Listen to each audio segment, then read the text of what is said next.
Fasten your seatbelts. It's going to be a bumpy night.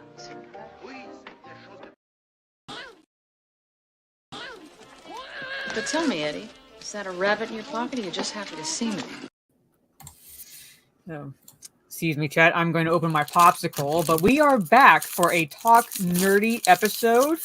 You know what? I'm going to try to pull up that thumbnail I made originally for the Barbie the movie discussion stream. We'll have that in the background when we're talking about this crap film, in my opinion.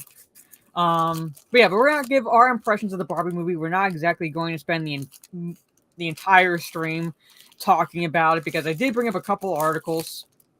One, that the Teenage Mutant Ninja Turtles Mutant Mayhem shit show that's going to drop next month, I believe.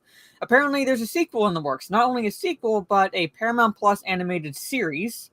And since we're talking about Barbie the movie, and Barbie is a Mattel product, Mattel has come out with other movies about their toy lines, or basically shows, and a Barney movie is apparently in the works. And according to I don't want to mispronounce the guy's name. I think he was the star in Get Out, pretty much, but he's behind the Barney movie. Apparently, it's going to be adult with adult themes. So, unless it's a horror movie, like the Winnie the Pooh one or the Grinch one, no, it has to be a horror movie. Otherwise, we riot, pretty much. But anyway, Steph, before I say hello to the chat, let everybody know where they can find you and all that fun stuff. Yeah, you can find me on YouTube, Instagram, Twitter, and on Kick. I'll be streaming on Kick after this stream. So I'll be going back to streaming on Kick, having a long day of streaming. I'm not monetized on Kick yet. I have to have a certain amount of subscribers. You have enough subscribers. You might need the hours. No, it says I'm not monetized yet. I need like 20 subscribers, not gifted subs, but like subscribers. Oh, they must have changed it, because well, I'm monetized in that way, but like, what is it called? Monetize my channel. Oh, you get like verified. Yeah, I'm trying to get. Yeah. Okay. Yeah. So right now I have 6. I need 20. But I've given up on that pretty much. Because it's like they changed the rules regarding that, and I was like, you just made it harder for the smaller channels, pretty much. So I'll be streaming on Kick after this stream. I'm gonna do Mario Kart with viewers, so you can jump on stream. Well, not on stream, but like you can jump in my lobby, and we can play Mario Kart. Yay! Yay! I'm gonna jump into bed. That's what I'm gonna jump into. Yeah, but I'm also on Kick. I basically had to take this essentially week off because helping my parents with their renovations and shit like that, I did not have any energy or time to return to streaming, at least the gaming streams, which I wanted to do, but I should be able to return to a normal schedule next week. So from the top, thank you, Mr. Bentham. $20 super chat. Thank you so much. Says, let's go. Says, hope you're doing well, Mara. Yes. Thank you so much. For the well wishes. Things have gone better with my dad. While I'm thinking about it, I'm gonna bring up the tweet I did with the thumbnail I made, so that can be in the background when we talk about. I didn't think I tweeted a lot, but holy shit, there it is. You did tweet a lot. I do. Honestly. Let's present. Mara tweets more than I do.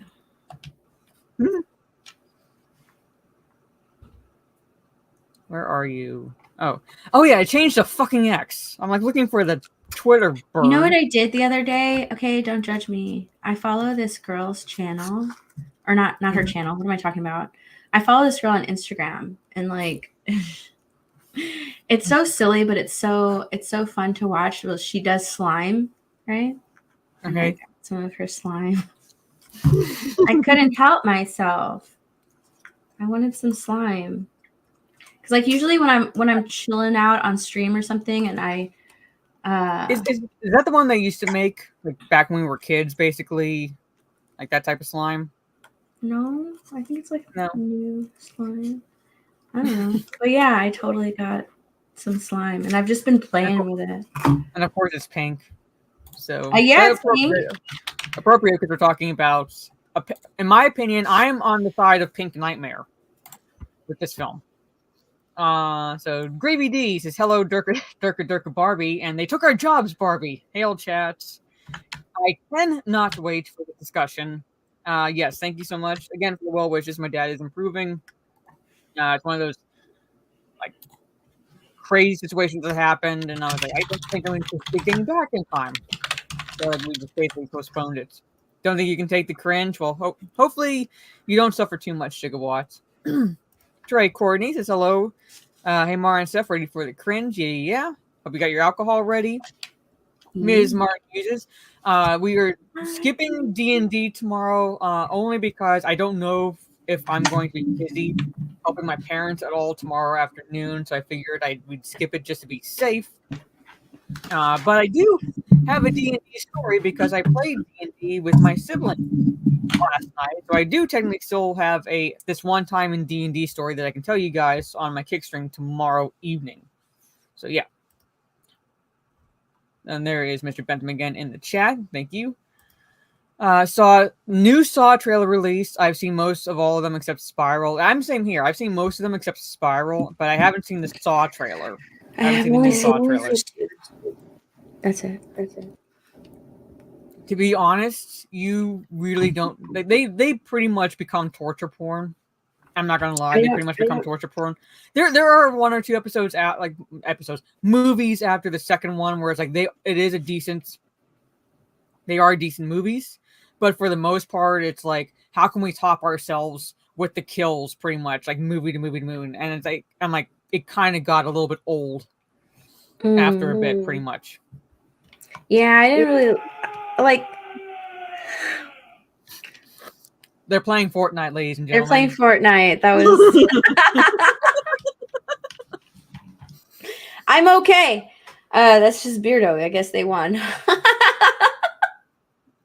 I knew it was Beardo even before you said that because like he's the only one who's just yell carries throughout the. Oh yeah. The rest of it, pretty much. Imagine trying to go to bed when he's streaming. Yeah, but yeah, I don't. They're too scary. Like even the first and the second one were scary to me, so I just don't watch them. I'm not a big like scary movie person. So I can't say this without sounding like I'm judging you, but they aren't to me. They're not that scary.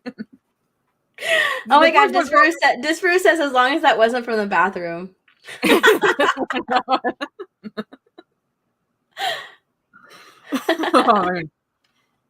You never know.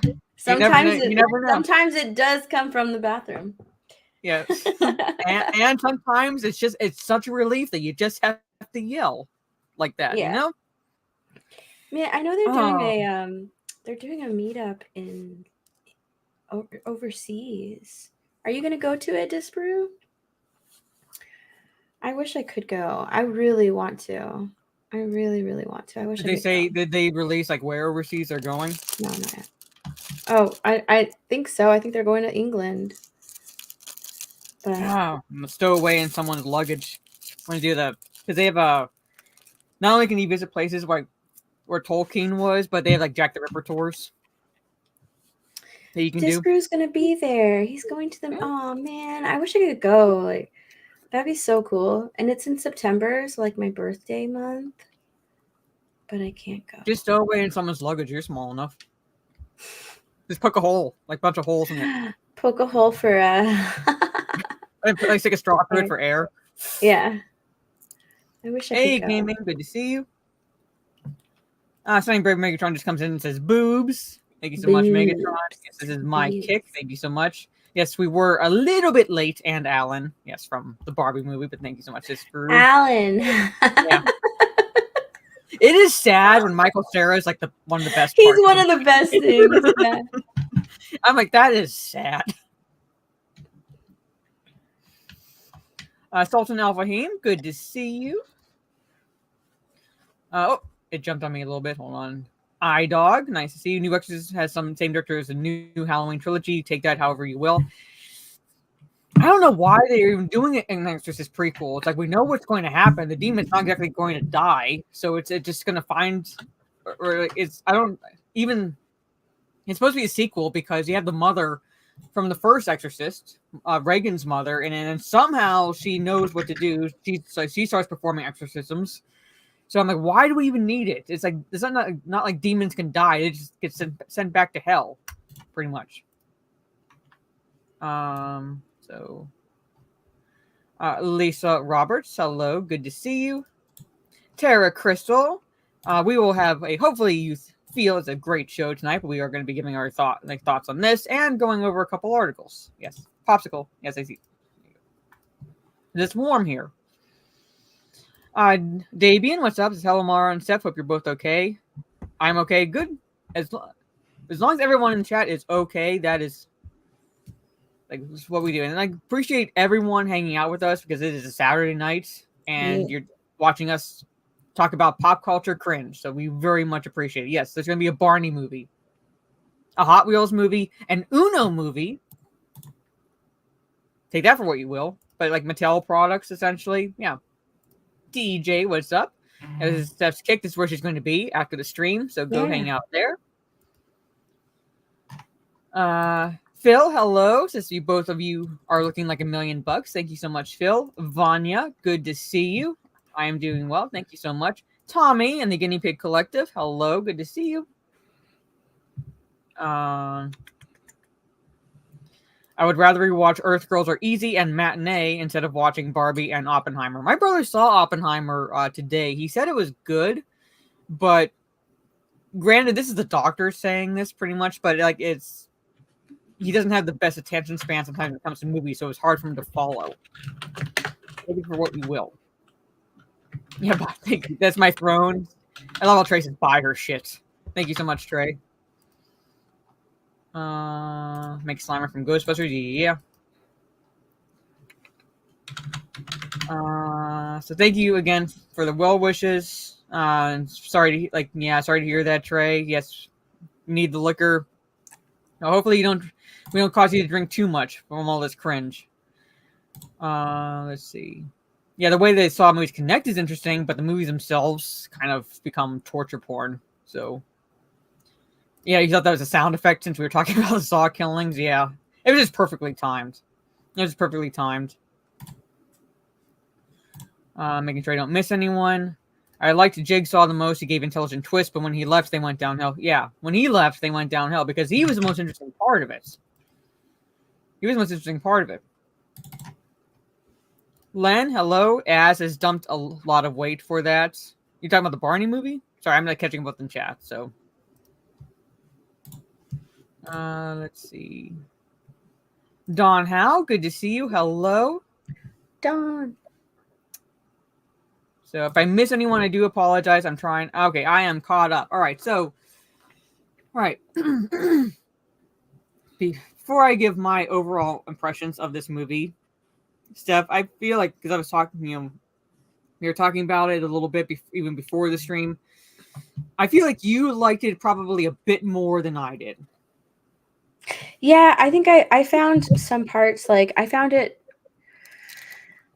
enjoyable where it was enjoyable and insufferable when it got to like the really bad parts. I think that like everything was way too like on one side and the other. You know, they're like two different extremes. You have like the matriarchy and then the real world where like there's the patriarchy. And I actually read something today. I think it was on Instagram, but like this guy had made a reel, you know, about the Barbie movie and how it made him feel like shit. And the comments were like flooded with women laughing at him, saying like, oh, look, all these men getting upset because of the Barbie movie, all these men getting upset because they finally know like what women go through, how women feel. Look at all these grown men that are upset because they're finally learning what it feels like to be patronized or what it feels like to be held down. God. Like it's so funny. I wish I could find it. I wish I could go back and find that reel. But when I read that, I was like, see, that's what this movie did. You know, instead of like, I don't feel like this movie accomplished what it's supposed to accomplish or what it was going for, because I think that it was trying to go for like, you know, inspiring and uplifting and sort of like motivational and trying to, you know, say like, I see you women and, you know, I understand your struggles, but I didn't get that when I watched it. I really didn't. I wanted to, but it just didn't come across that way. And like, they should have done it a lot differently, because let's face it, like Barbie was a Barbie is a feminist icon. Like she was. There's a lot of different. Well, I don't doubt that. Basically, like Yeah, considering she was. Like it came out around like the perfect time, and you know it was around the time when like women, you know, you can do anything, fight for your rights, all that stuff. So like there's all these different kinds of Barbies: Dr. Barbie, astronaut Barbie, flight attendant Barbie, pilot Barbie. Like there's so many Barbies, vet Barbie, like so many. And I understood what they were doing, but I think that they like really they didn't do it properly, because I feel like with this movie, especially if you go and see it with your boyfriend, right? If you go to the movies and you're sitting down with your significant other, or even like your guy friends, right? If you're sitting down with your guy friends and you're watching this movie because you guys saw like the marketing and stuff, and so like, hey, you go with us to see the Barbie movie, and we'll go with you to see to see Oppenheimer, you know, like that whole marketing was great for it.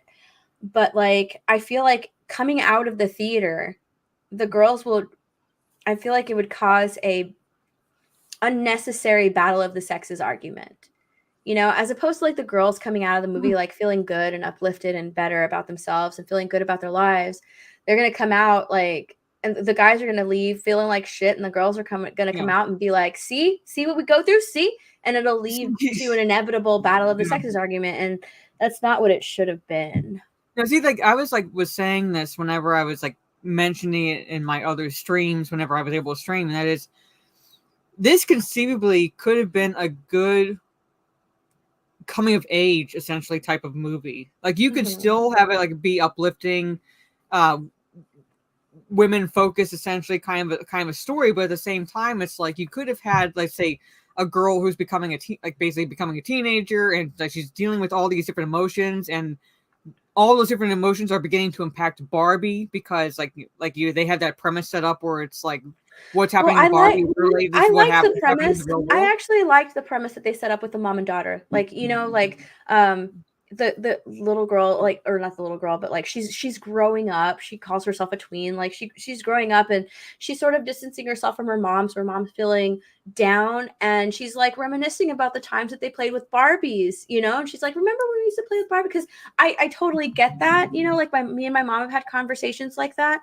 And so I don't mind that premise. That premise is really good, but what it should have been is like Barbie bringing this mother and daughter closer together, because even at the end when they're talking about like, well, I mean, you helped bring the mother and daughter together, and Barbie's like, they did that on their own. It's like, seriously, what did Barbie do in this movie? Because at the end of the movie they're saying like, you helped us, you know, take back Barbie land. It's like, no, you guys did it. Oh, well, you helped this mother and daughter get closer. No, they did it on their own. So like, what was accomplished really?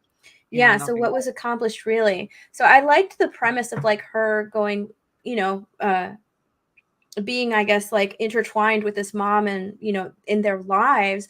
They just didn't do it right, I don't think. And like, I've heard a lot of people say that like this movie is aimed towards millennials. I disagree. I think this movie is aimed towards anybody, or at least should have been aimed towards anybody who played with Barbies as a child, you know, because I feel like the story with like the mom and the daughter, like that can go for anybody. Like you can be an old woman and take like your daughter, and then her daughter takes her daughter to like all like 3 generations going and watching the Barbie movie, and it resonates with you, you know? So like it should have been like that. Like it should have been like that. And like I know that a lot of people are like, oh, that sounds terrible, like chick flick. Yeah, this is 100% a total chick flick, but it shouldn't. It should be like some sort of like a date movie where like you take your boyfriend, and your boyfriend doesn't end up leaving feeling like a piece of shit. So like I just don't think that like this movie really hit the mark, like really nailed it, and what type of message they were I trying think, to deliver. Actually, well, no, you know what? They I think delivered the message that they were going for, and it was a super extreme, like feminist message. And I think that their the biggest sin in this movie was not pairing Barbie with Ken and making Ken. what if the point was Ken, like basically he was like borderline creeper because they set it up right at the beginning of the movie. Like Barbie has a good day every day. Ken only has a good day if Barbie looks at him. Yeah, I think that's their biggest sin. That's their biggest sin, is not allowing Ken to be with Barbie and Ken. That is their biggest sin, because like Ken was literally created to be with Barbie. Like that's Barbie's boyfriend, and like the guy, Yeah. or the board, or the CEO of Mattel was like, Barbie's in love with Ken, and she's like, I'm really not. No, like that whole part was really dumb. They should have been together. They should have been a couple. But maybe they're a couple because they have to be a couple, right? You could still have that message in there, like they do at the end, where Barbie wants to go into the real world, because maybe she does start having feelings, because like um her life is intertwined now with this mother, and now she goes into the real world and she has all of these different feelings, and kind of realizes that, oh hey, maybe I can do something for myself, because like all of these Barbies are paired with their Kens. Why? Because little girls are playing with them, and they're pairing their Barbies with Kens, their boyfriends. They're kind of forced to be boyfriend and girlfriend, and maybe that's the message, like, oh, I can control my own life, I can control my own destiny. And then she chooses to be in the real world, and then she still has, like, maybe still has the same conversation with Ken, and Ken is Kenuff and goes out and finds himself, and maybe he has some self-discovery there. But the fact that they didn't pair them together automatically at first, and instead he's just this really irritating person to Barbie, and she's like constantly rolling her eyes at him. I think that was their biggest sin. They should have been a couple, and then maybe like at the end she goes off and she does her own thing, and Ken goes off and finds himself too. Like now they realize, oh, we can have our own lives. That's interesting. Yeah. Yeah, There is a joke like that. There is a joke like that because it's one of those cliched setups where these construction workers are catcalling Barbie. So she walks over, and part of the joke is pointing out that they don't have genitalia, pretty much. Thank you for the $2 super sticker. Giving her what? It is a corgi giving a thumbs up. Thank you so much. I'll be right back.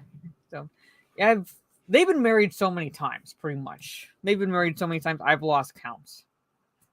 But the point is, Ken is supposed to be with Barbie. All right, so basically, like you would expect, pretty much, there's in Barbie land. They also have Kens, because whenever a Barbie's created, typically there's a Ken is created as her to basically pair up with. That's like Barbie, that particular Barbie. And yeah, like what was the point of the Kens being there? Pretty much because all the positions.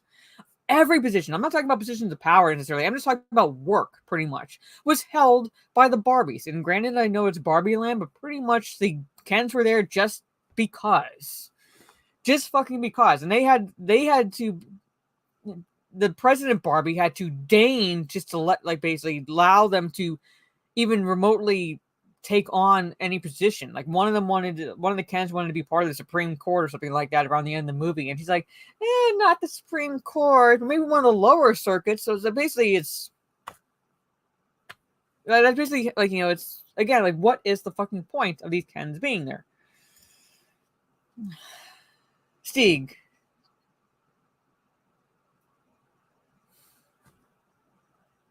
But I get it.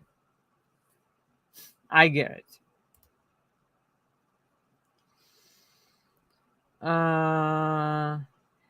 Somehow, yeah, she grows one. Like she literally goes into the real world with Ken initially and points out that they have no genitalia, but then somehow she grows one when she decides to go into the real world permanently, and she goes to see her gyno. Yeah, he pretty much ends up with Barbie in every prior Barbie movie. He's literally created to be her boyfriend. He's literally created to be her boyfriend. But they turned him into a borderline creeper, a simp. In one scene, he's like talking to Barbie and saying, like, talking about staying over that night. And she's like, why? He's like, because we're boyfriend and girlfriend. He's like, what's that?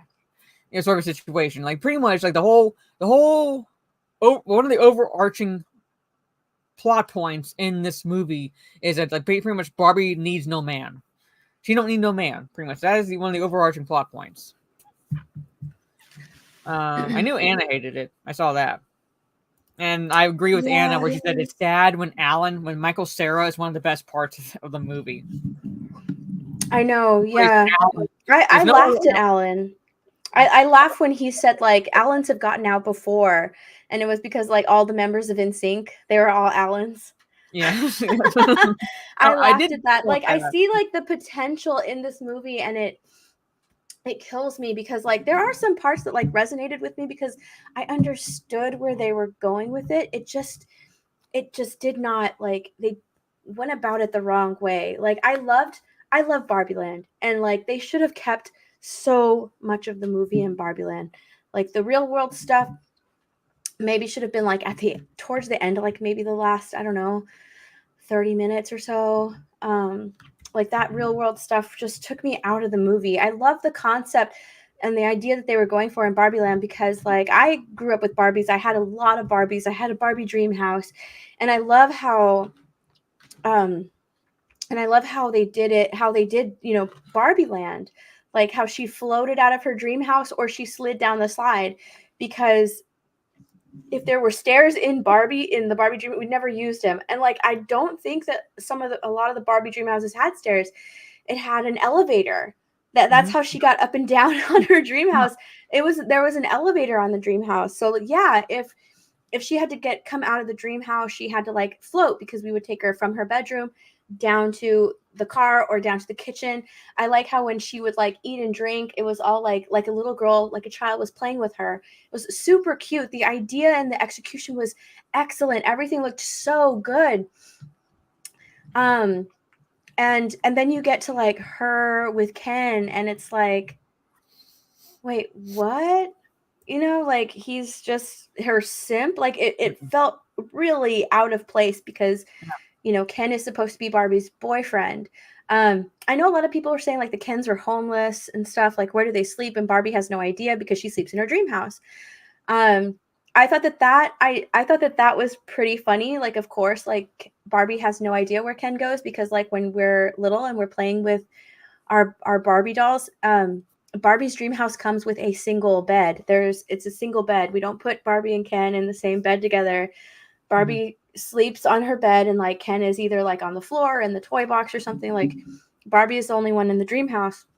So, when Barbie's like, I don't know where Ken sleeps, like, it's true because we put Ken's in the toy box or on the floor. Like, Barbie sleeps in her single bed.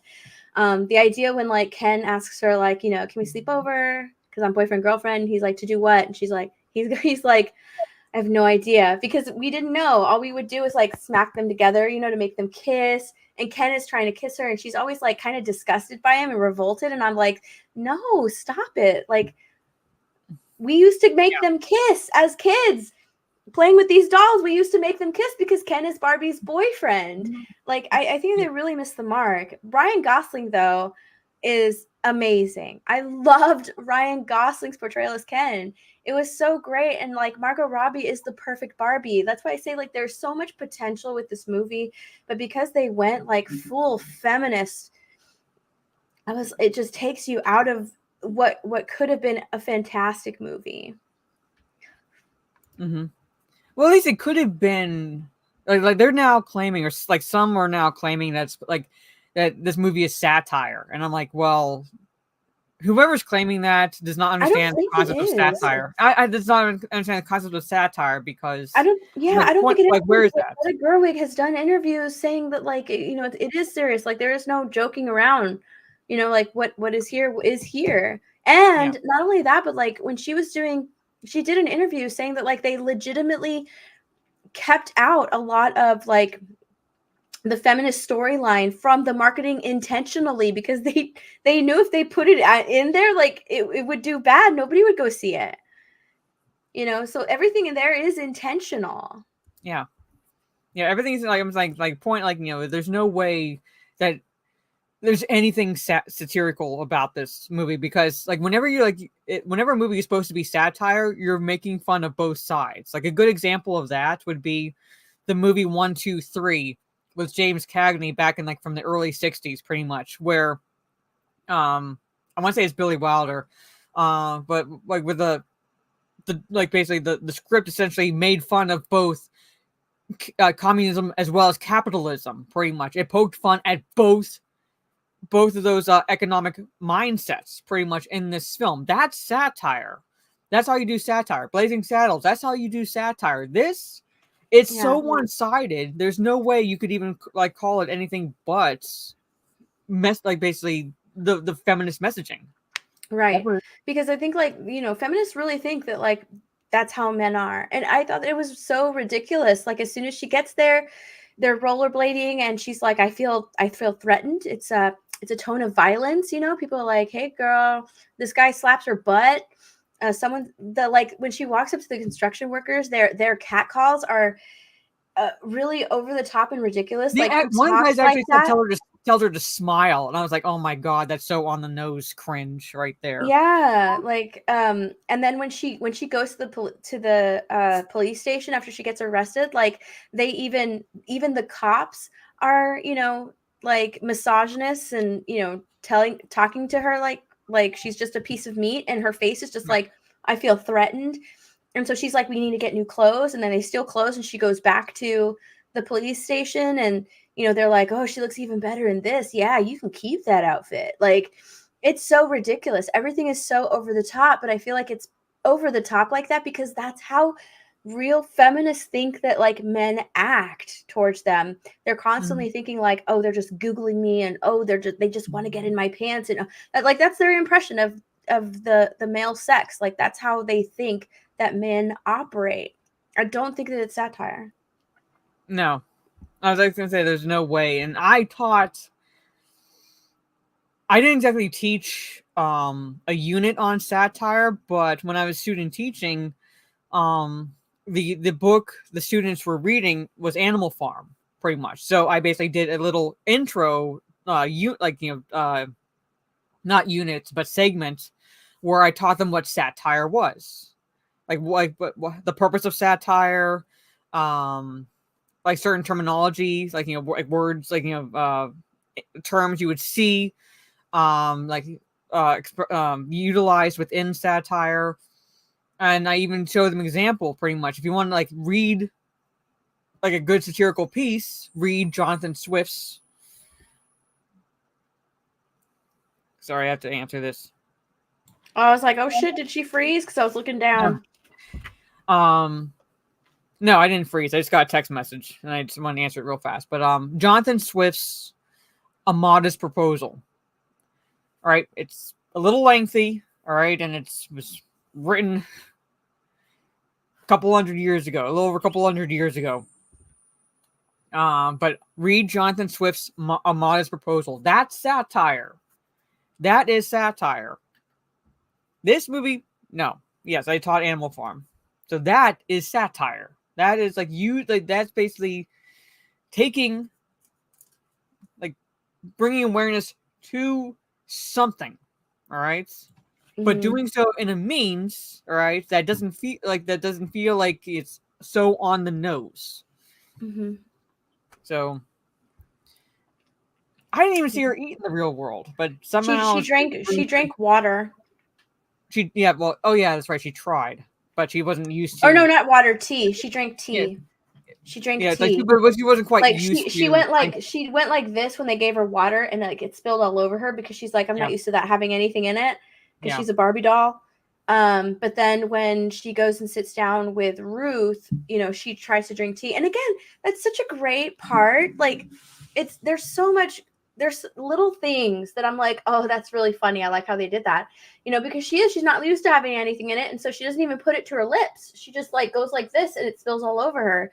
And then the way she acted, when she was learning, how to drink tea, she didn't really know how to do it, and she's like, what, are you looking at me because I don't know how to drink tea? Like because she didn't know how to drink anything. She's not used to it. Mm-hmm. So like, there's things in here that I really liked about the movie, and it just frustrates me that like they chose to go in like this feminist direction. And I you know what, Barbie is a feminist icon. I don't give a shit. um but you could be inspired. She has inspired many little girls, like, but you didn't have to make a full feminist movie just because she is a feminist icon. You could make little girls and women and everybody who's ever played with Barbie feel good about themselves without pushing this feminist agenda, which is what they did. Yeah. Well, that in a way makes sense, Americus, because as we pointed out earlier, basically it starts out in Barbie Land, and it's basically little girls' She's a imagination, doll. as if girls are playing with her. So there's not going to be anything in the cup that she's drinking or in the milk carton, because you see her pour milk out, but nothing comes out pretty much. So like it makes sense that she doesn't quite know actually how to drink. Yeah, she doesn't know how to drink because she's always drinking it like this. Like she'll take her cup and she'll just like when we play with our dolls, we make them drink. They're just like this. Like it's not really drinking. So that's how she eats and drinks. She doesn't really eat or drink anything because she's a doll. And they even show her like when they're in the at the Mattel offices, the mothership. I love how she calls it the mothership. Show her like getting in a box, and she's like, I haven't been in a box in ages. They don't really explain like the mechanics of it, like how, and I think that that's how they're building their Mattel world, but they don't really explain like how come this Barbie Land exists. Like, is it? They even say, they kind of mention it, like, is this like an actual place, or is it like in a different dimension? And they're like, yeah, sure, don't think about it. So like it's never really explained. All we know is that like Mattel has toys, and like the government knows, like the FBI knows that like Mattel has these toys like really living in Barbie Land, because that's how like the corporate finds out that Barbie is loose. They're because the FBI calls them and they're like, hey, one of your Barbies just escaped your little Barbie Land. You got an actual toy out there. So they didn't really explain like the mechanics of it, but she does live in Barbie Land because she is a doll. She's an actual doll. And I thought it was so funny when like she's taking the mother and daughter to Barbie Land, and the daughter keeps asking her questions about Barbie Land, and she's like, do giant hands like reach in and play with you? And Barbie's like, no, that's weird. Why would you ask that? Like, that's what I would think. If I was a kid, like I would wonder if giant hands go in there to play with you. Like, is it like you said, like there are moments like that where like you do chuckle because like that's the daughter asking, because you're wondering like, hey, you're a doll, so like how does Barbie Land work? Because you're coming from the mindset of I've played with you, like basically I'm making you do the things pretty much. So like it's like this is some sort of puppet master or something controlling all of you in this in this land.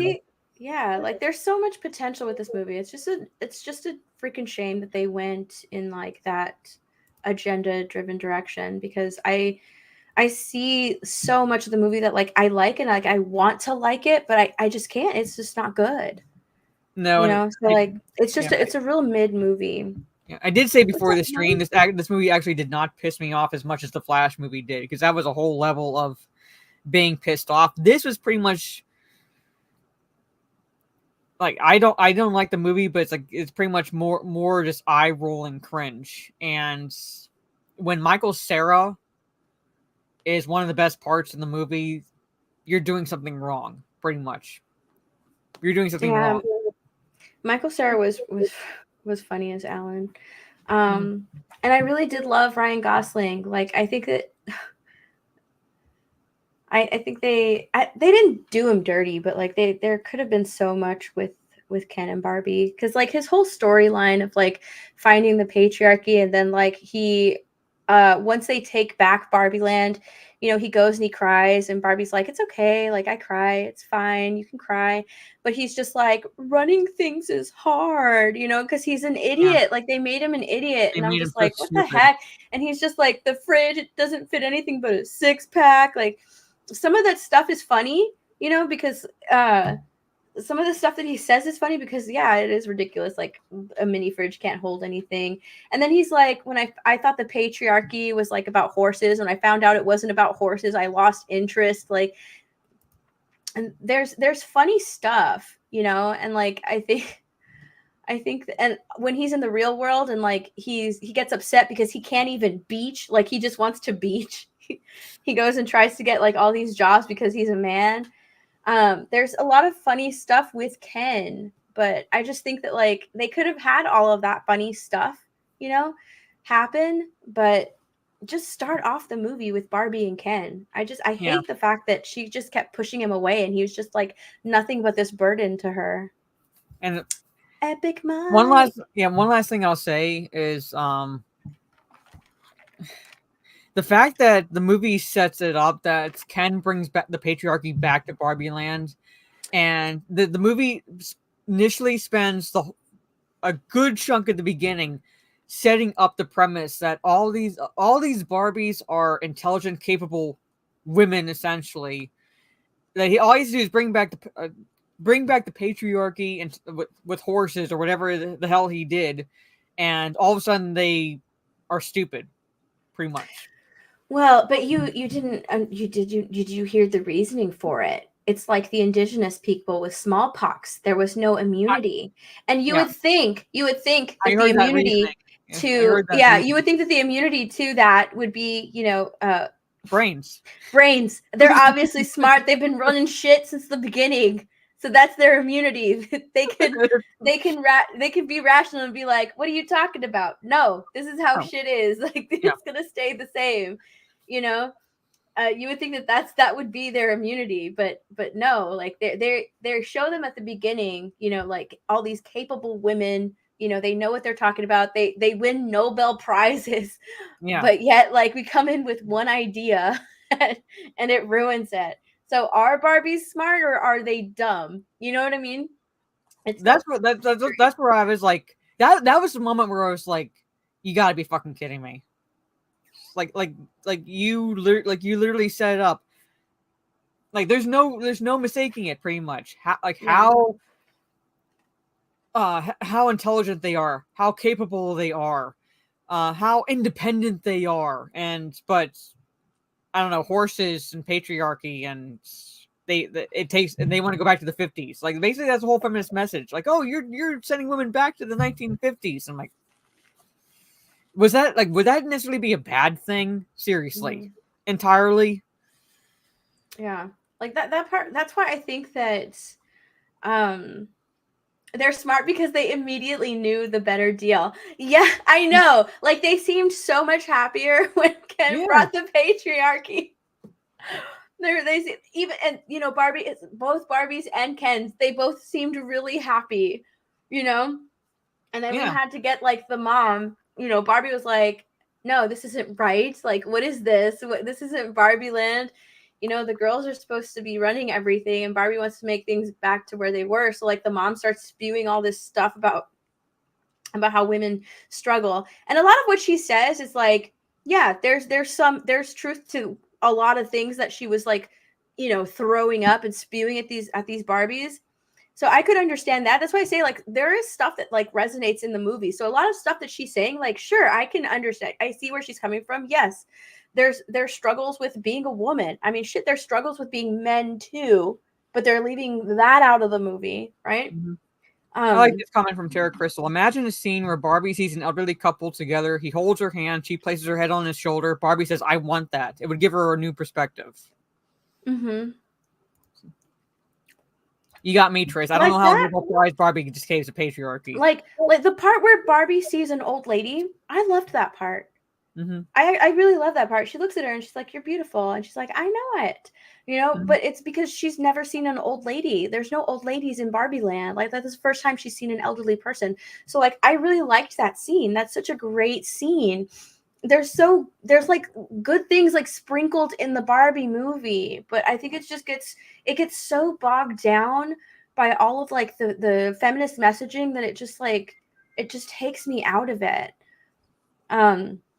And yeah, like the Barbies did seem happier when like the Kens were happier, you know? So it's like, what are you doing?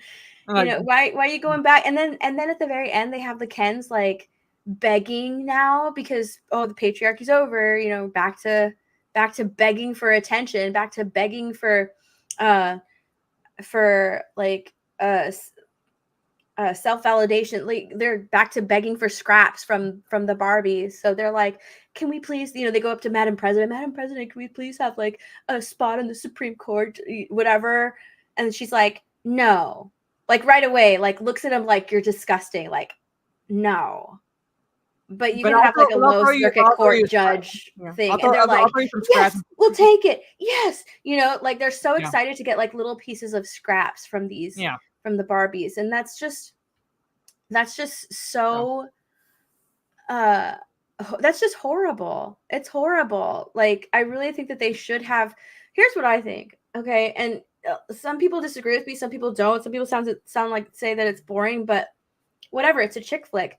They should have started out Barbies with their Kens. And what Barbie Land is, it's not like this matriarchy. There are positions in power, but that are taken by Barbie, because we have all of these Barbies, like vet Barbie or whatever. But what their Ken should have been with like the counterpart to veterinarian doctor, or vet Barbie has like her Ken who also helps her at the vet. Or like Dr. Barbie has his nurse Ken, or something like that. Like they should have been like a duo. Yeah. And then like they're living in like this happy utopia optimistic place, because when you're a kid and you're playing with these Barbies, what are you doing? You're like incredibly optimistic. Your parents tell you can do whatever you want to do. You can be whoever you want to be. And so you have like this great optimistic like view of the future. And then when they get sucked into the real world, they discover that that's not actually how it is. And then like, Barbie can actually see like, oh, I don't have to do this. I'm not stuck in this role. I can actually figure out where I want to be. And then she, does whatever she does and finds happiness there. But like what they did was ridiculous with all of these, like, the way they treated the Kens. I didn't like it. So yeah, I was like, when you were gone, I was saying like there was really no point for the Kens to be there for a chunk of the movie, pretty much, since like other than but like, hanging out at the beach, there was like they didn't do anything. Yeah, the way they handled the Kens, like when they had the beach off, I was laughing that whole time. That's why there's like so much potential in this movie. Yeah.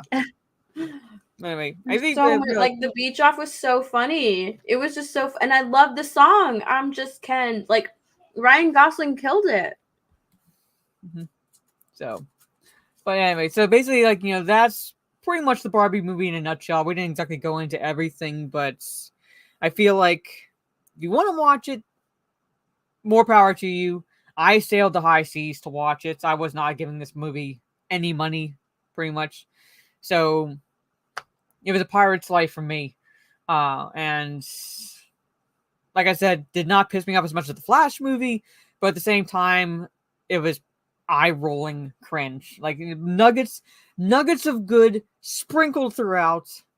Like a nearly hour and 50-minute long movie, but it was just so bogged down. Like whatever potential the movie had was quickly just thrown aside. The next scene or whatever, pretty much. Yeah, like sprinkled a lot of good things sprinkled into this movie. That's why it's frustrating to me. Yeah. I didn't love it, but I didn't hate it either. Mm-hmm. There were some parts where I like rolled my eyes, some parts where I chuckled, but yeah. Yes, I'm a pirate. It's a pirate. Mara is a pirate. Mm-hmm. So. But anyway, so I'm gonna stop sharing the screen. I don't think we need the Barbie movie, but I figure since we talked about the Barbie movie and Barbie is a Mattel product, let's go into the Bounty in the Comics article, because Mattel has revealed, if you've been following the news with the plans for more Mattel movies in the future, one of the movies we'd be getting would be a Barney movie. So, hey, Zach Rod. So, a Barney movie. And then when I say Barney movie, I mean literally Barney, the purple dinosaur, pretty much. But according to head of Mattel Films, Robbie Brenner, Daniel Kaluuya's Barney movie will be, quote, more adult and have adult themes. Now, granted, Barbie is for it's for girls, even though she's a feminist icon. you could still get away with having a bit more of that, but Barney, That's weird. It's I'm like it has to be a horror movie. It has to be a horror movie. I like A horror movie. I can see it being a horror movie. I'm saying like that's the only way I could see it being a bit more adult and having adult themes. What about like what's that movie with Mark Wahlberg with the bear? Oh, Ted. Yeah, Ted. What if it was like Ted? You know, like Barbie is or not Barbie. God damn it! Like what if like Barney was like an actual like stuffed dinosaur, kind of like Ted, you know, and now he's no longer doing this child's show, and now he's like, what do I do with the rest of my life? You know, he's like older. His show got canceled. Like I can I can see that. Like older grumpy. Like Older grumpy Barney. Get off my lawn. Yeah. Like, Sounds what like do I do now? has smoker's cough, a beer guts. He's let himself go. But anyway, so head of Mattel Films and executive producer of the Barbie movie, Robbie Brenner, has revealed additional details about Spider-Man Into the Spider-Verse's actor Daniel Kaluuya's upcoming Barney film, noting that the film will be featuring adult themes. Who are those things? What is that? I can't remember their names. But they're like friends of Barney, like these two here. My sister watched the show and Stunning and Brave Megatron said played by Jack Black.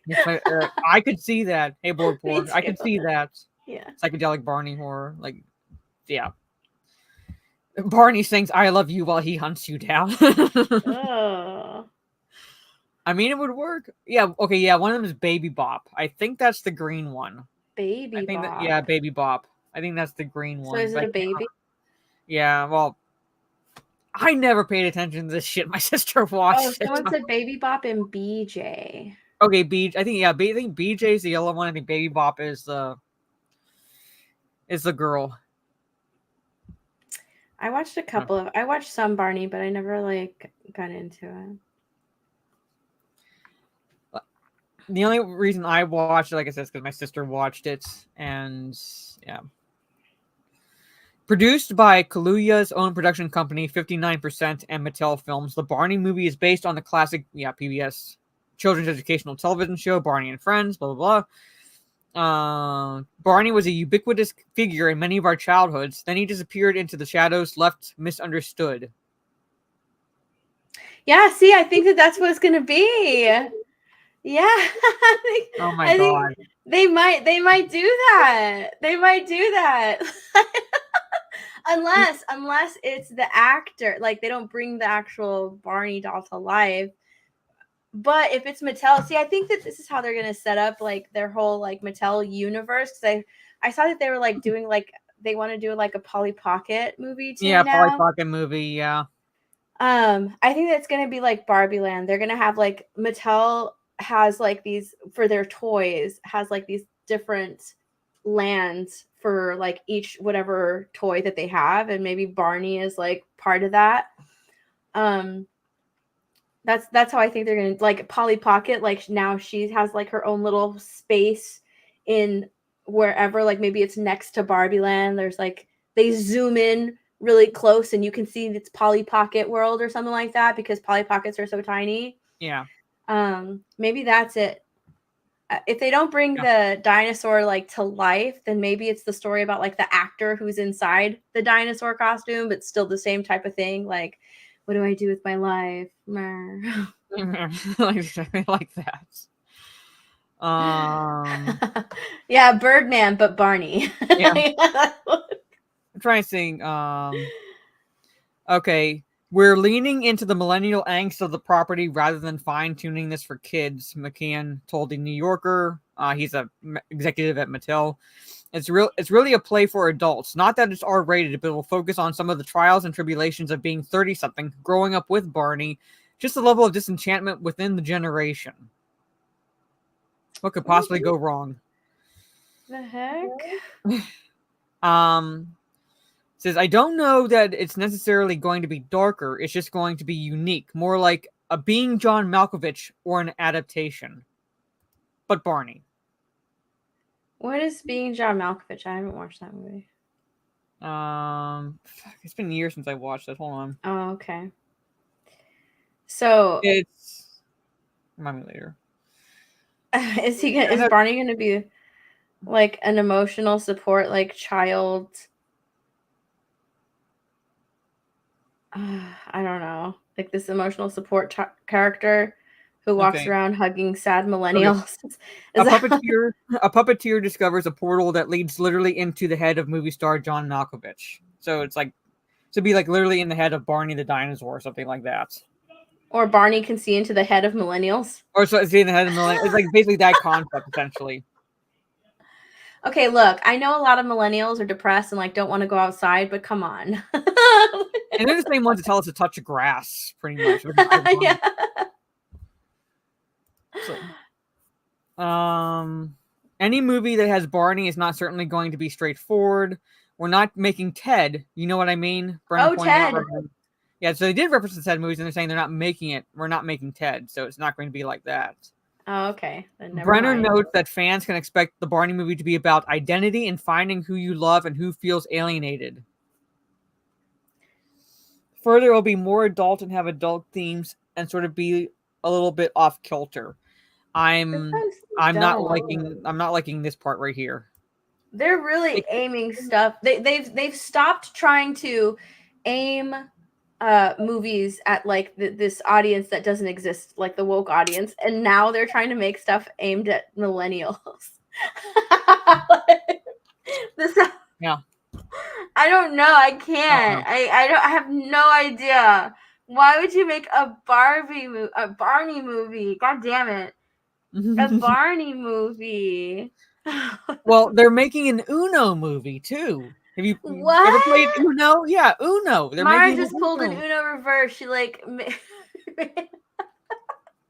It's Uno reversed you. Yes, they're making an Uno movie. What the hell? And Hot Wheels. And Hot Wheels. Like Hot Wheels I can see. Okay, I can see Hot Wheels. Like they either make it like the Cars movie or like they make it like a NASCAR type of movie. You know, I can see Hot Wheels. Okay, Hot Wheels I can see, but Uno, what the fuck? And then Thomas the Tank Engine movie too. They're doing Thomas the Tank. Yeah. There was a tweet that listed all the properties. There was a tweet that listed all the properties. Well, let me see if I can find it. At least Mattel properties. What the heck? An Uno movie. I think Trey shared it with me. Disper says they could make a Monopoly where people's lives are being destroyed and they don't realize they're part of a game.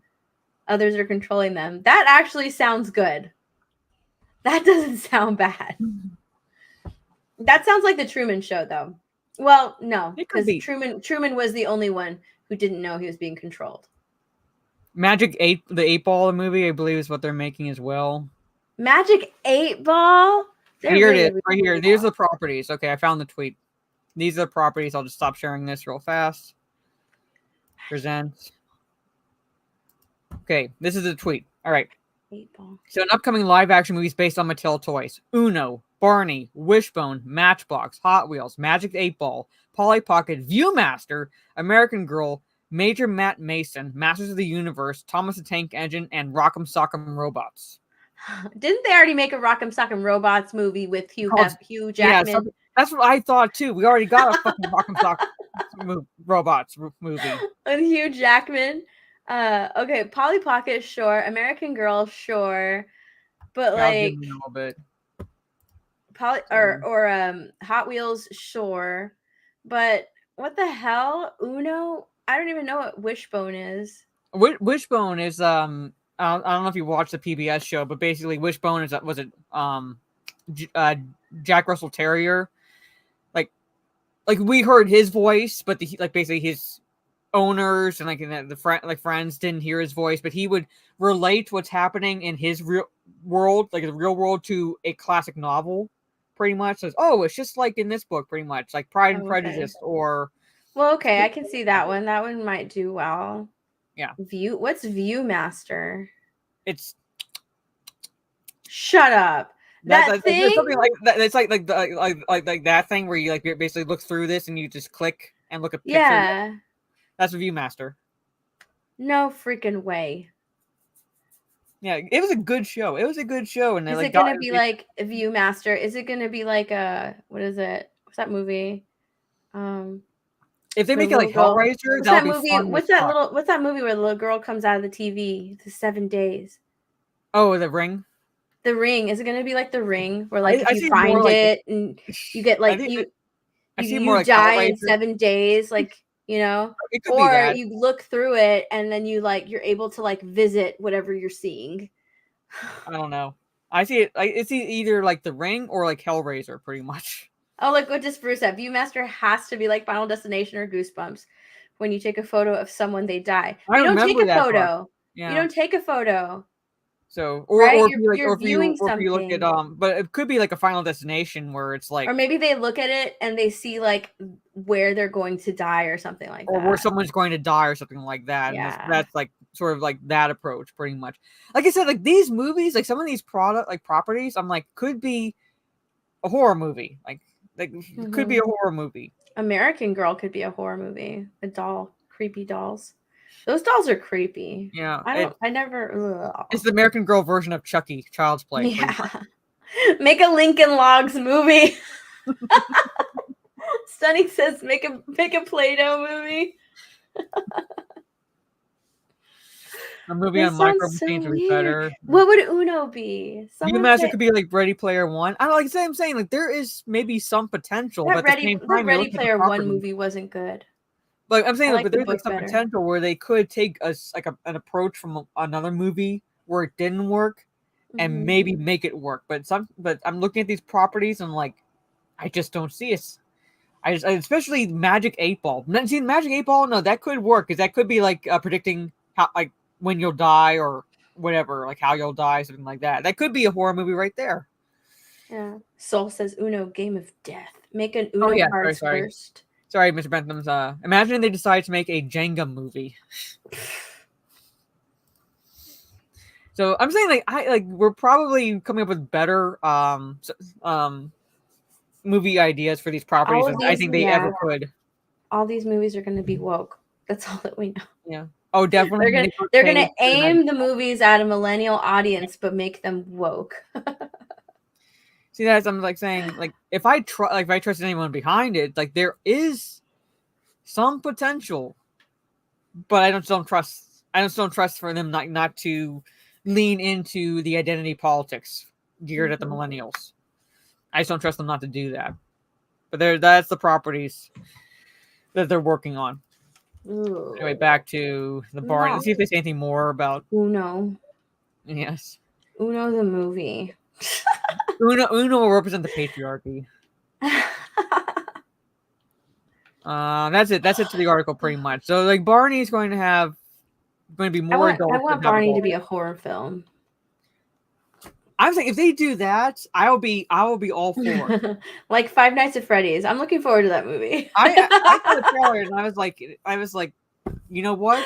I make fun of Mazza for playing Five Nights at Freddy's, but this movie. Mazza plays Five Nights. He plays FNAF. I love FNAF. He did. He did. You missed one of his streams. You would have laughed so hard. But there's a part where you have to sneak past the security robots that are patrolling. And he literally has his character walk up and stare at one of them. So we're like, no wonder you were caught. I like FNAF. But I mean, it looks like it could be a good dark comedy sort of a situation. So the trailer did pique my interest. Yeah. So I have all the original Five Nights at Freddy plushies. They're worth a lot now. Well, there you go. Yeah. Hannibal Lecter Barney, yes. Barney goes around eating people. They turn Barney into Godzilla or the T-Rex from Jurassic Park. Yeah. He's a Transforce Rex. He is a T-Rex. So he's So He's a T-Rex with a nice set of Candyland could be a dentures. good horror movie. Holy shit! You imagine like like the Tim Burton aesthetics. That could be a good fucking horror movie. No, but I want Candyland to be like a Sugar Rush and Wreck-It Ralph.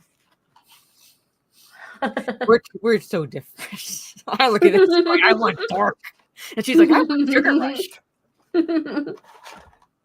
But there it is. All right, so we got one. I got one more article, and it's about semi about the Teenage Mutant Ninja Turtles Mutant Mayhem movie. Which Mara, we're so different. we pretty much are, because I'm like I want Sugar Rush. And to me, that's a fucking horror movie because I'm like, this is a nightmare. You see why Barbie bummed me out? Yeah, I know. And hopefully this doesn't bum you out, but we are going to be watching the Mutant Mayhem movie. We are going to be watching that. We are. Don't die on me. I'm not watching it alone. You okay? Yeah. Okay. Please don't die. I inhaled. Oh my god. I'll wait for. All right. Yeah, opposite trapped. But apparently, there's a sequel and a Paramount Plus animated series already in the works, and this Mutant Mayhem hasn't even dropped yet. No, but hold on. Let me see this. Hold on, I have to pull it up.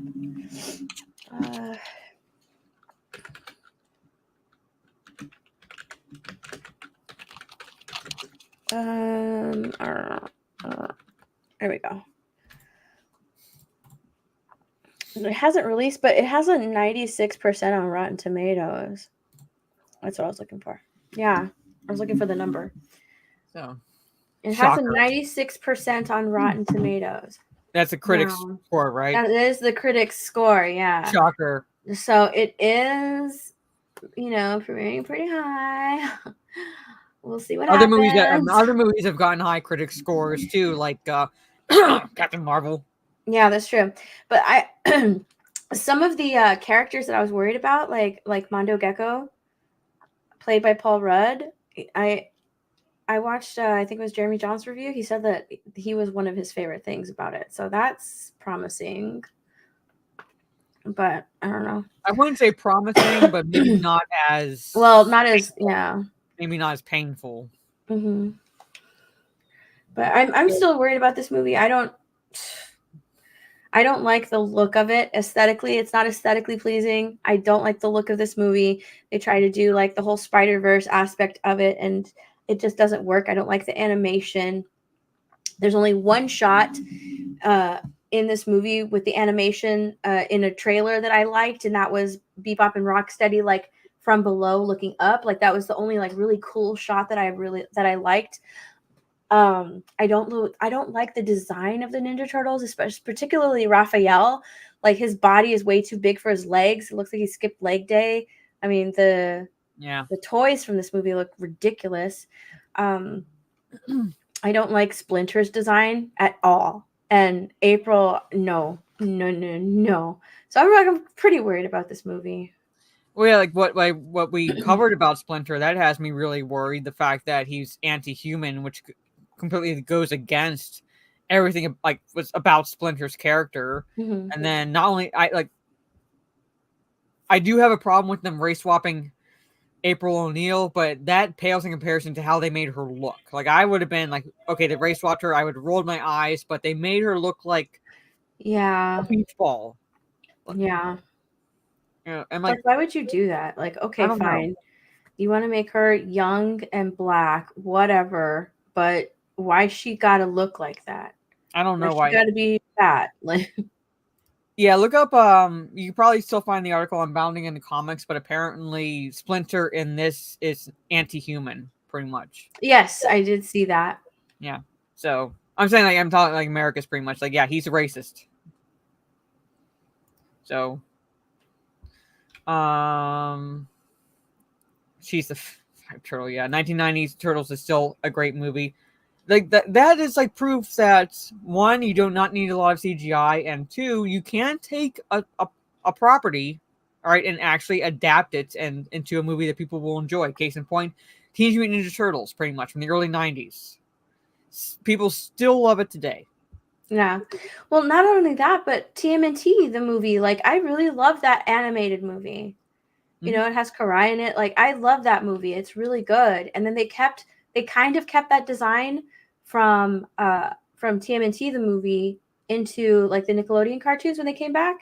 And that was great because they made them almost anime like with like the way they did like the Naruto run and the way like their reactions to certain things are, their facial expressions. They kind of made it anime a little bit, and I loved that design. And then after that, I think they went with like the Michael Bay Turtles, and they they made the shows into like little like separate parts of a show. And when I watched it, I was like, oh, it's not, there's no like overarching like story arc and everything. They like made it to where like they know that a child's attention span is really short, so that's how they made the show. They designed the show that way. And then it's Michael Bay's turtle character designs, and it was just really bad. It was awful. I couldn't watch it. I couldn't sit through one episode of it. Whereas like the Nickelodeon shows before that, I loved it. I have all of them. Like I bought them all. I bought all the seasons. Yes, Sean Astin was Raph. Yep. So, and then now, like with this animation, it's just not good. It does not look good. Like it'll be soon. We'll be watching this shit because it'll open theatrically on August 2nd. But it says right here, so it says developing a sequel already to the Mutant Mayhem and creating a 2-season animated series on Paramount Plus has already worked the deal to stream the spin-off series titled Tales of the Teenage Mutant Ninja Turtles. That doesn't surprise me. 2D animated series with 2 seasons currently in the works, taking place between the events of the feature film, The Mutant Mayhem, and the sequel. So there it is. The series is being created by Nickelodeon Animation and Point to Gray Pictures. Yeah, it doesn't surprise me that they're already doing that. Like they're already trying to, what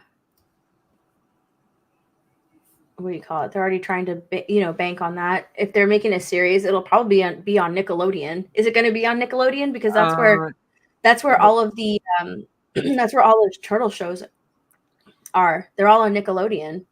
So it makes sense that like they're doing a show. I think it's on Paramount Plus because it says Paramount Plus is already worth the deal to stream spin-off series. So it's going to be through Nickelodeon, but it's going to be streamed on Paramount Plus. So. Yeah, so that makes sense to me because like there's always been Ninja shows on Nickelodeon, especially after like big blockbuster movies. Like just like I said, like after the Michael Bay Ninja Turtle movies, they just made a Ninja Turtle show based on the Michael Bay movie designs. So like. And then after they had like the TMNT, the movie come out, then they brought back Ninja Turtles on Nickelodeon. They based their designs on TMNT, the movie. So like that doesn't surprise me that they're doing a show, but they're also doing a movie. A sequel's already in the works, pretty much. So, and that'll be that I'm like, well, that can get like dropped. That could get dropped depending on how the movie does, how well the movie does. Yeah. That could get dropped. But the television show, that doesn't surprise me at all. No. I feel like part of me feels like the movie's going to do overall well because you do have the parents not really paying attention to most of what's going on around like the news with the movie. They see, a new Teenage Mutant Ninja Turtles movie. Oh, it's animated, much like Into the Spider-Verse movies. I'll take my kids to go see it, pretty much. Like you're gonna have that. So I think initially it'll do well, but we'll see how it does from week 1 to week 2 because that basically tells you the longevity of the movie and gives you clear perspective on if a sequel will definitely be in the works or chances are it'll be dead before arrival, essentially. So. Because I see it initially doing well, but that's because of parents taking their kids and not really knowing everything about the movie before going to see it. What I think they should have done was adapt The Last Ronin. See, that would make too much sense. why adapt something when you can like create when you can when the message is more important than actually adapting an source material. So, like, why do Because The that? Last Ronin is so good. Read it if you haven't read that comic. Like, that's such a great story. What was I saying? Oh, okay. So Rise of the Teenage Mutant Ninja Turtles, the Michael Bay Ninja Turtles on Nickelodeon, that's from 2018 through 2020. So there hasn't been another Ninja Turtle show since 2020. And I'm not surprised it only lasted 2 years because it was so bad. Mm-hmm. But the other one was the one that I really like is from 2012. That Ninja Turtle show. I love that Ninja Turtle show. That one's really good. That one ran from 2012 through 2017. That one lasted a lot longer because it was really good. It did kind of like, like I feel like once they went up into space and stuff, it kind of like fell off. But it lasted a lot longer than the Michael Bay one did because like that one was terrible. I didn't like that one. So they haven't had a Ninja Turtle show in a few years, so it makes sense that a show is coming. Mm-hmm. Yeah, part of me gets that, but this like same time we'll see. But so we will be watching it. I'm going to be sailing the There high is a seas Last again. Ronin animation. I have not seen No. it. Where is it? I haven't seen it. I want to see it. Hold on. Where is it at? How do I not know that? Let me see if I can. Let me see if I can find it on the sites where I sail the high seas. Let me see if I can find it through that site. The last.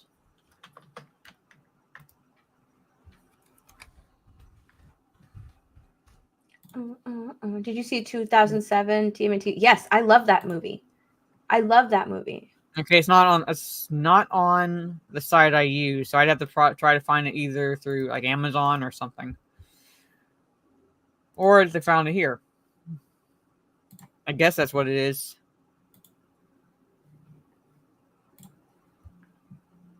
So what is this? The Last Ronin?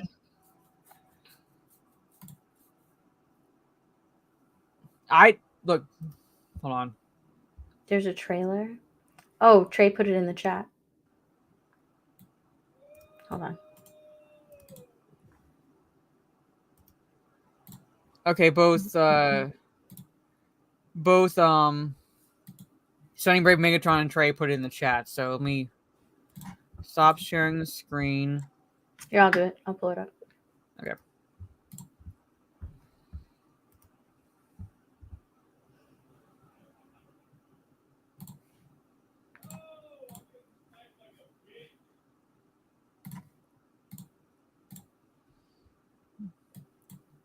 No, I have no idea, Corey. Ready? Yeah, let me just add that. Okay.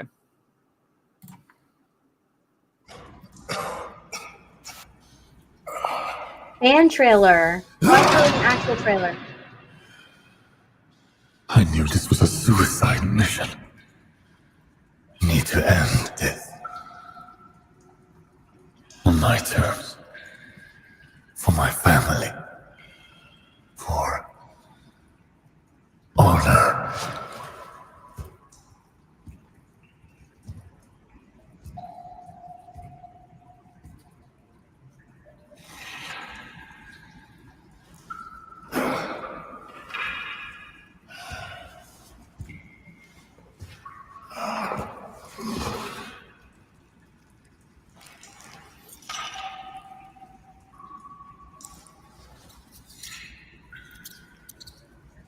You don't gotta do this. Quiet! No more talking.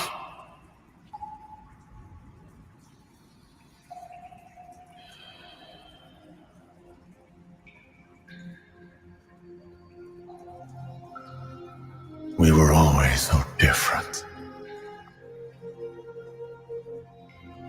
So much alike.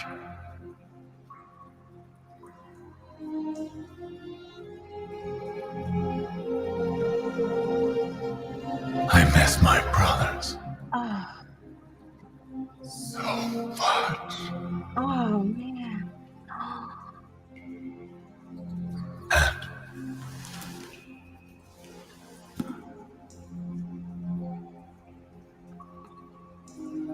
miss my father. More than anything else, I wanted to make him proud.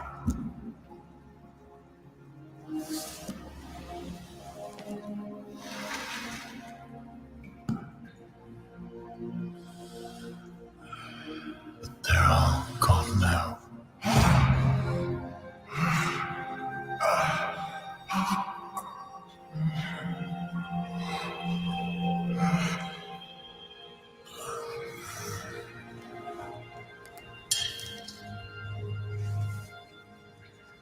In the end,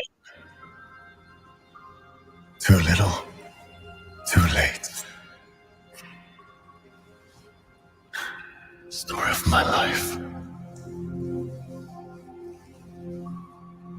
I'm sorry, Father. I failed. Please forgive me.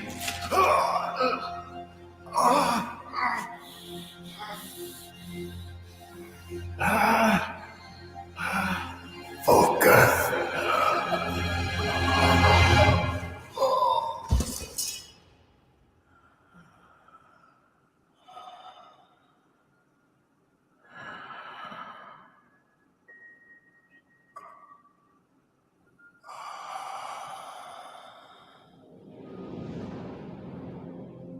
You guys don't wake him up soon? I'm eating the last bagel. Hey, Sleeping Beauty. Wake up. We got things to do.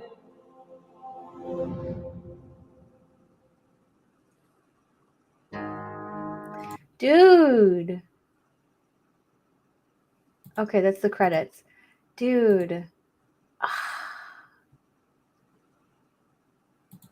I want to see it. Like, Mm-hmm.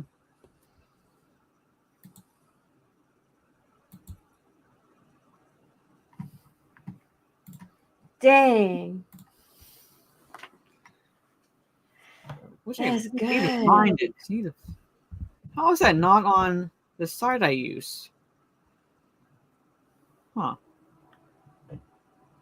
That is awesome. That was good. So that's a fan trailer then. Mm-hmm. Yeah, I need that. Because that story is so good. The Last Ronin. I gotta read that because I think Oh, you need to read it. I don't think I've read that one. Oh, you need to I read gotta find it. Yeah. Because I need this in my veins right now. Yes. Yeah. Like, that's so how you adapt. Right? That's how you adapt and give the fans what they want. Mm-hmm. Shocker.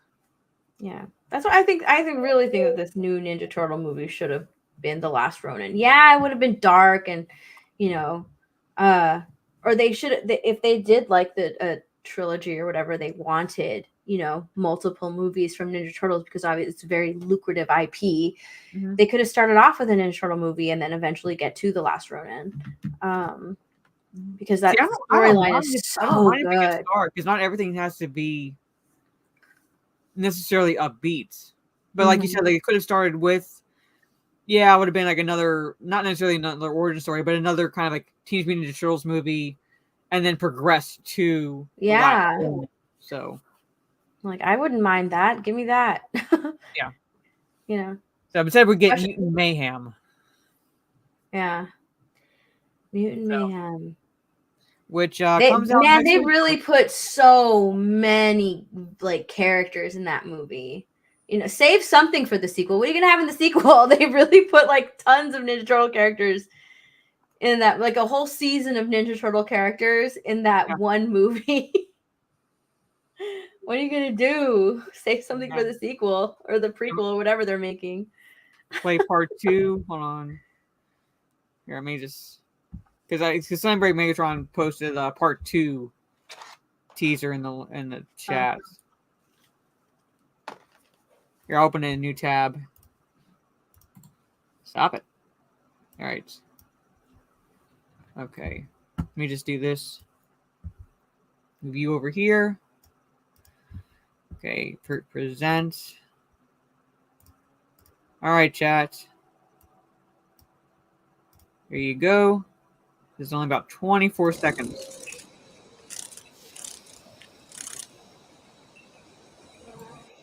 Oh, yes.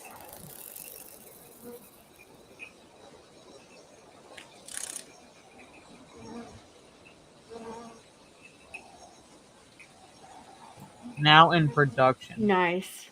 Nice. Yeah. And sometimes that's all you need.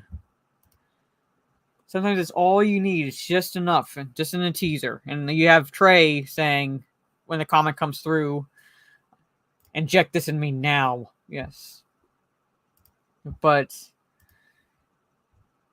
is there any pictures in this article? No. But if you followed us, you know what Mutant Mayhem is going to look like, pretty much. You know what Mutant Mayhem is going to look like. And it comes out next week. It's coming out August 2nd, which means it should be up on the high seas with enough time for me to watch it before Saturday, because Talk Nerdy to Us will be on Steph's channel next time. So we get to talk about that movie on her channel. Yeah.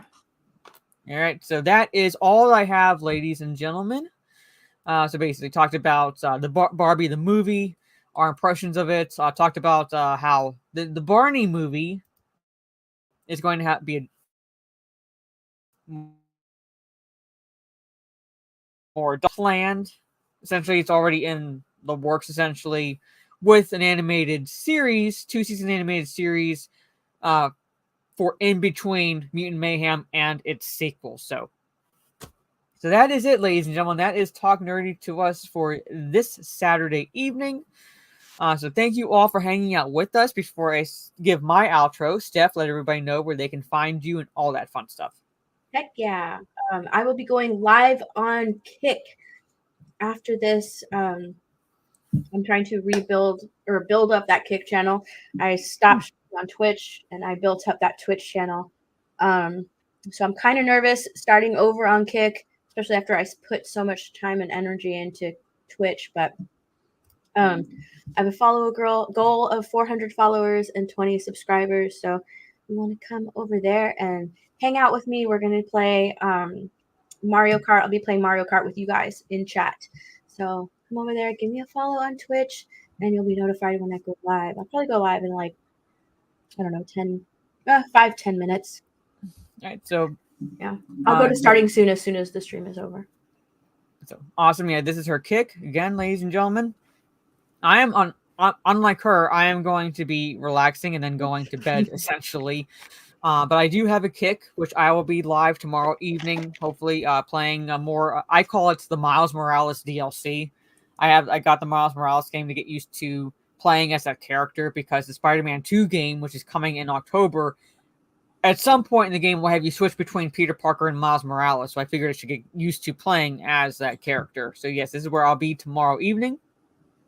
I will not be playing the normal D&D tomorrow because we're taking a break. But I do have a D&D story because I played D&D with my siblings yesterday evening. So my two brothers and sister, pretty much, we played D&D, and it was an experience because it was the first, because my one brother is getting into playing D&D, and it's his first time being dungeon master, and it's the first time ever for my sister and other brother playing the game. So basically it was an experience. Just to give you perspective, my sister made her fighter character a dwarf, and she called him Carl. So we were playing How many brothers and sisters you got? I have two brothers and one sister. Oh, okay.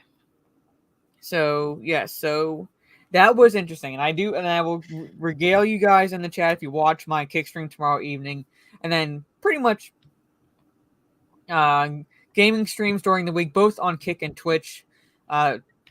Halo on Mondays, Batman Arkham Origins I'll be playing on Tuesday on Twitch, and then Thursday and Friday are up in the air as far as gaming streams go. Then Wednesday will be the good, the fun, and the weird that I do with Steve Kenobi, where we talk about good stuff, fun stuff, and weird shit. And thank you so much, Spirian, for the $5 super sticker. It's a pair saying, "How's it going?" Thank you so much, Spirian. So hope you're doing well. Yeah, siblings D&D. I do have a D&D story for you all. Probably not. It might make you want to drink, but not really eat. But anyway. So Thank you all again for hanging out with us. Again, this will be on Steph's channel next Saturday, and I figure at least one of the topics will be Teenage Mutant Ninja Turtles Mutant Mayhem, because I'm going to sail the high seas for that shit next week. So take care, everyone. Have a good rest of your day or evening, depending on where you are in the world, and we will see you all next time. Peace. Bye.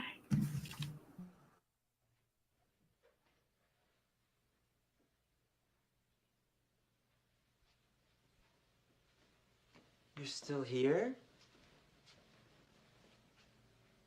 It's over. Go home.